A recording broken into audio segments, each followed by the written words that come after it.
यात्रा पे हम लोग निकल रहे हैं और जो बाकी के जिले जो छूटे हुए थे उनको कवर हम लोग कर रहे हैं। देखिए, नए संकल्प के साथ नया बिहार बनाने के लिए, बेरोजगारी, महंगाई, गरीबी को हटाने के लिए, किसान मजदूर के सम्मान के लिए, माओं के बहनों की सुरक्षा के लिए आज बिहार में कारखाने, इंडस्ट्री लगे।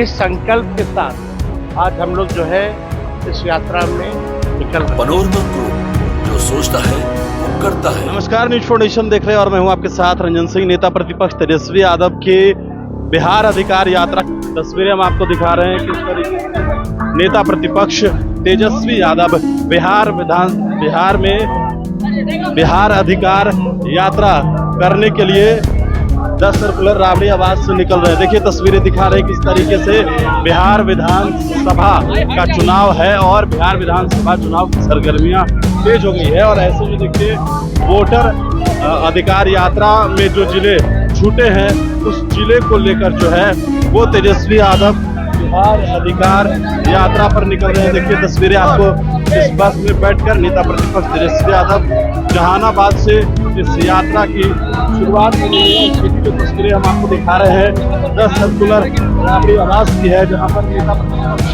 तेजस्वी यादव आज जहानाबाद और हिलसा, इस्लामपुर के लिए जो है वो रवाना हो रहे हैं। तस्वीरें आपको दिखा रहे हैं।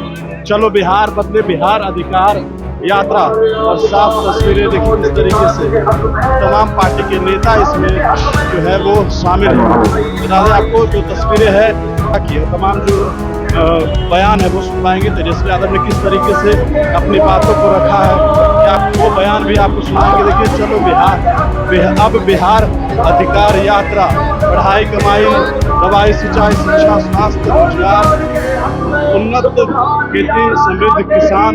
तो देखिए किस तरीके से इस रथ पर सवार होकर नेता प्रतिपक्ष तेजस्वी यादव निकल रहे हैं। साफ तस्वीर आपको दिखा रहे हैं और वो बयान विपक्ष तेजस्वी यादव ने क्या कुछ यात्रा पे हम लोग निकल रहे हैं और जो बाकी के जिले जो छूटे हुए थे उनको कवर हम लोग कर रहे हैं।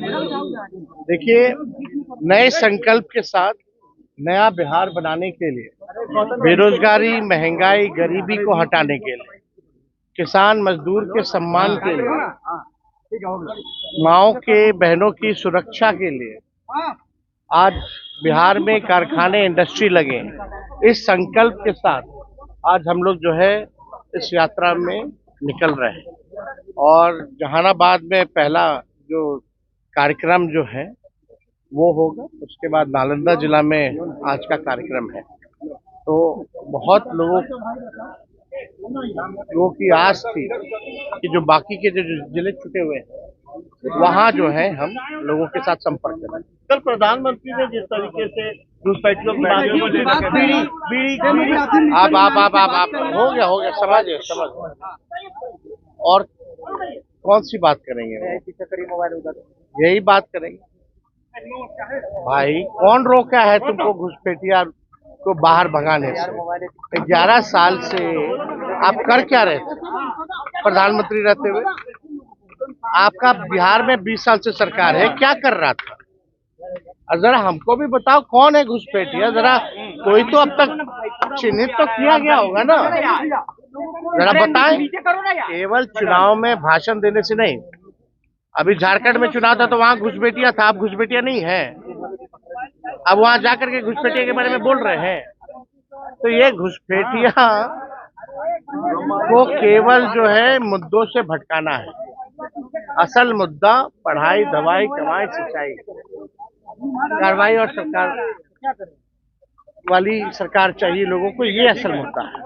नीतीश जी ने आप देखिए ना, छोड़िए ना प्रधानमंत्री के, कल चहेते बिहार के मंत्री जी ने क्या करतूत किया।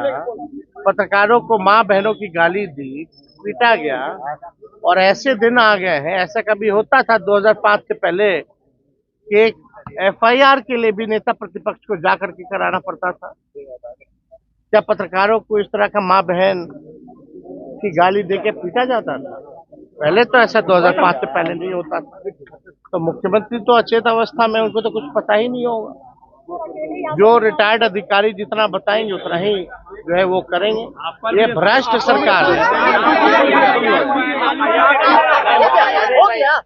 जो तो इसमें कौन सी बड़ी बात है? हम हैं यहाँ के, ले जाओ, आओ ले जाओ।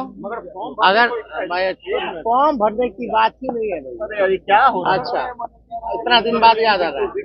कोई फालतू का इश्यू को डाइवर्ट करने के लिए, मंत्री जी से ध्यान भटकाने के लिए मंत्री जी द्वारा करवाया गया है। ये लोग एफआईआर से हम लोगों को डराने वाले हैं। एक आप पत्रकारों के लिए जो लड़ रहा है उस पे भी एफआईआर हो रहा है। वाह रे वाह, पत्रकार तो माँ बहन की गाली खा ही रहा है, उसके लिए जो लड़ रहा है उस पे भी एफआईआर हो रहा है। तो आप समझ जाइए, ये तानाशाही और जंगल राज नहीं है तो और क्या है। अगर आज हम आपके लिए आवाज उठा रहे हैं, अगर आप लोग एक होकर के आवाज नहीं उठाइएगा तो कल कोई आपके लिए आवाज उठाएगा? जब आप अपने लिए ही नहीं लड़िएगा, अपने कौम के लिए नहीं लड़िएगा, तो आप समझ जाइए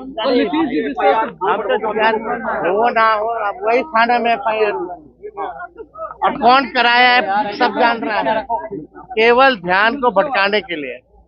ये ऐसे ऐसे मंत्रियों को हम लोग जानते हैं ना, लंपट लोगों को। इस बार इन लोगों का निकलना मुश्किल हो जाएगा, जनता ऐसे खदेड़ के भगाएगी। तो चलिए